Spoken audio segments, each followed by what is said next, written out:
Hello, this is History Shorts with the Artifactual Scholar. Today, I'll be talking about the assassination of the Austrian Empress Elizabeth.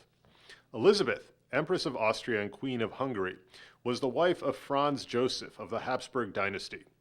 Elizabeth had spent her childhood in the relatively unstructured, carefree, and progressive royal court of Bavaria before marrying into the strict and formal Habsburg court in 1854.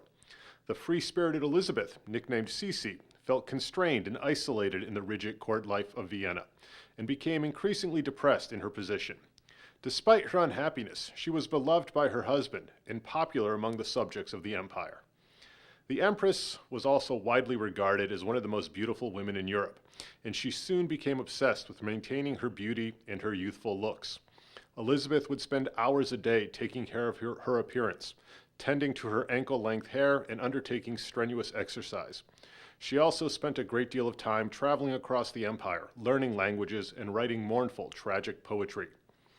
Despite the ceremony and grandeur of the empire, the Habsburgs were no strangers to tragedy. Franz Joseph's brother had been killed in a revolution in Mexico in the 1860s.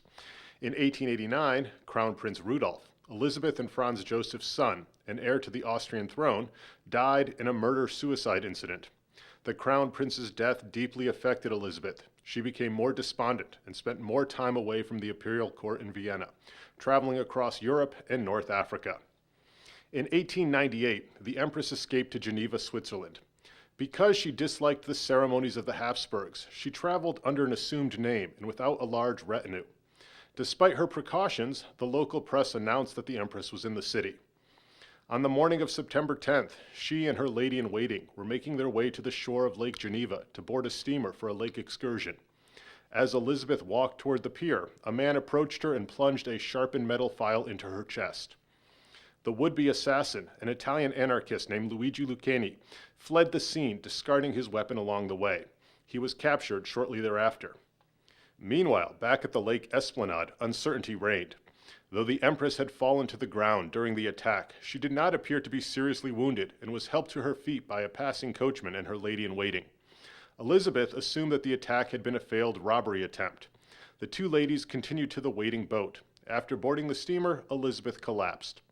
Though she revived briefly, it became apparent that something serious had occurred.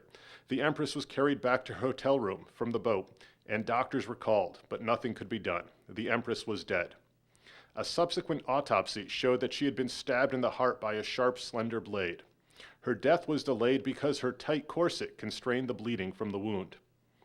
Lucchini, the assassin, admitted his guilt, declared his hatred of monarchy, and hoped to become a martyr for the cause of anarchy. Much to his chagrin, he was sentenced to life imprisonment rather than death. He committed suicide in prison in 1910.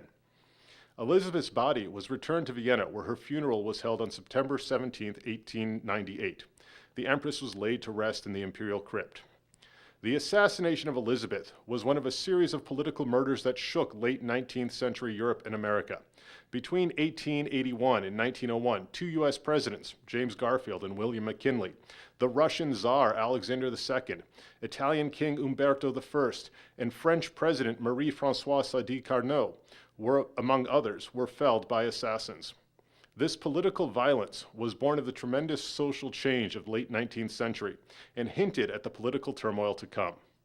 This has been History Shorts. Thanks for watching.